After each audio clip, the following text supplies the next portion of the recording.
Coaching ഇൻഡസ്ട്രിയിലേക്ക് വന്നതിന് ശേഷം ഒരുപാട് പാരൻസും അതേപോലെ റിലേറ്റീവ്സും ഫ്രണ്ട്സൊക്കെ ആയിട്ടുള്ള ആളുകൾ അവരുടെ മക്കളെ ലൈഫിൽ എന്തെങ്കിലും ട്രാൻസ്ഫോർമേഷൻസ് കൊണ്ടുവരാൻ അവരുടെ മെൻറ്റാലിറ്റിയിൽ ചേഞ്ചസ് കൊണ്ടുവരാൻ വേണ്ടിയിട്ടൊക്കെ കണക്ട് ചെയ്യാറുണ്ട്.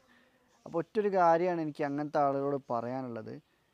ഒരാളുടെ ജീവിതത്തിൽ അവർക്ക് തന്നെ സ്വയത്തിന് മാറണമെന്ന് ചിന്ത വരുന്നത് എപ്പോഴാണോ അതിന് ശേഷം മാത്രമേ മറ്റൊരാൾക്ക് അവരുടെ ലൈഫിലേക്ക് ഗൈഡൻസ് കൊടുക്കാൻ പറ്റുള്ളൂ, അല്ലെങ്കിൽ എന്തെങ്കിലും മാറ്റങ്ങൾ കൊണ്ടുവരാനുള്ള ഇൻസ്ട്രക്ഷൻസ് കൊടുക്കാൻ പറ്റുള്ളൂ.